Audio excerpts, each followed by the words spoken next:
पुफड़ूंडा कन्न खोले मुंहिंजी ॻाल्हि ॿुध। जेकी बि ॻाल्हि तुंहिंजे अंदर में आहे न उहा असांखे ॿुधाए, छो जो चाकर खान खां का बि ॻाल्हि कान लिकंदी।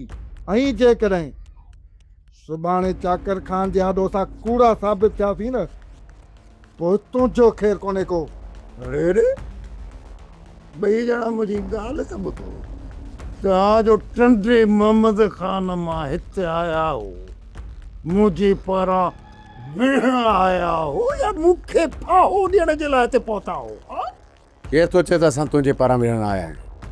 पुट पोइ तव्हां हिते छो आया हो?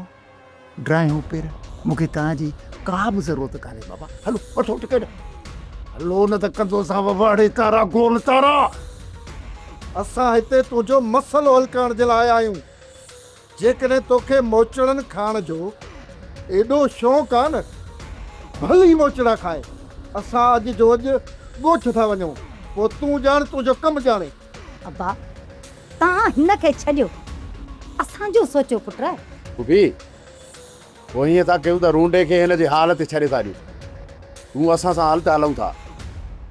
यार शेरला पोइ त बाबे खे ईअं कुटींदा जीअं दायो गॾह खे कुटींदो आहे न, ईअं कुटींदा। माना त मूं वारो छोरो बि मुंहिंजो मारो थी पियो। मुआ हिकु ॾह वारियूं हिंगू ॾियण छॾ। जेकॾहिं तुंहिंजा इहे पैर हूंदा न त हिते तुंहिंजो को बि सॼण न रहंदो। ओ मां सॼण असांजा रहिया किथे आहिनि, सभु जो सभु मारा थी विया आहिनि। उहो फ़सुलु तयारु थी चुको आहे, उन जे लाबारे जो वक़्तु हले थो पियो। बाबा ॻाल्हि इहा आहे ते मूं वारी छोरी गोल छोरी कॾहिं निकिती, कीअं निकिती, कंहिंसां निकिती, इन ॻाल्हि जी त बाबा जल्द ख़बर पइजी।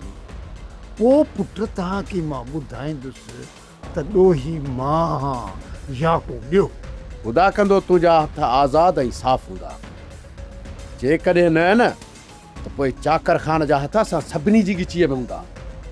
इहो यादि रखजांइ रूंडा, पोइ चाकर खान कंहिंखे बख़्श कोन कंदो। सब्सक्राइब कयो असांजो official YouTube channel Sindh TV HD drama ऐं वधीक अपडेट लाइ बेल आइकन खे क्लिक करियो।